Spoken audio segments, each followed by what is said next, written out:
Hey everybody, welcome to Alexandria, Virginia. My name's Tim with Alexandria History Tours. I'm standing at the top of Captain's Row, the 100 block of Prince Street. This is one of the most iconic blocks that we have here in Alexandria, Virginia. Notice we've got this beautiful cobblestone, amazing canopy of trees. The river, you can maybe somewhat make it out through the trees. As you walk down the block, you'll see the river in the background.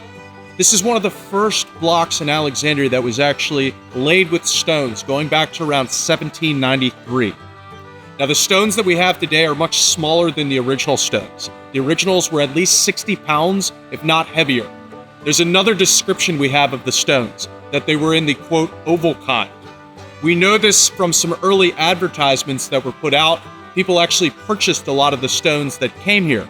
There was a combination of ballast stones, so stones that were in a ship that would be dropped off at the port of Alexandria, as well as locally sourced stones that were dredged up from several of the creeks, tributaries, if not some of the quarries that were local to the region.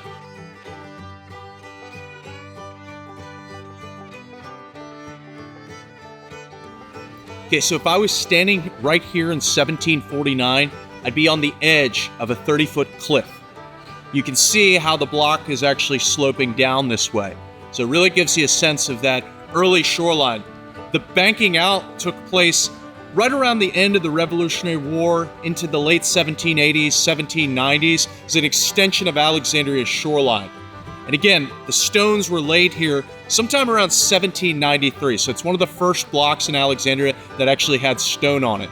If you think about horse-drawn carriages that are taking all sorts of goods, items up into town, coming uphill, you don't want the horses getting stuck in the mud, so the stone is a much better surface area for actually taking goods, items from the port of Alexandria up into the city of Alexandria and beyond.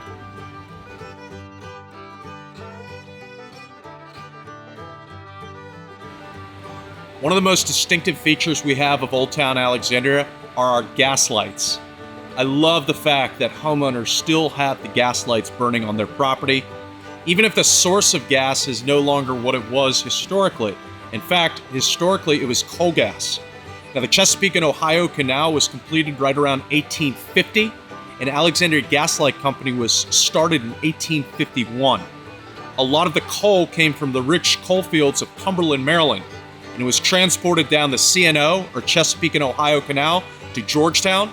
There was an aqueduct that would take the coal on barges to Roslyn, Virginia, and then that would come down the Alexandria Canal, 7 miles to the port of Alexandria. A lot of the coal was stacked in wharfs along the waterfront. So if you're here in the mid-1800s, this would have felt much more like an industrial city.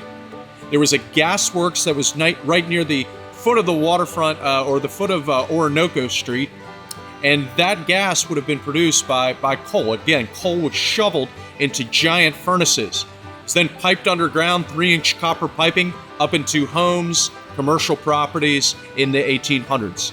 The Gas Light Company started to lose a lot of money by the 1890s, especially as electric power came around, and a lot of electric lights were actually strung up throughout the city of Alexandria.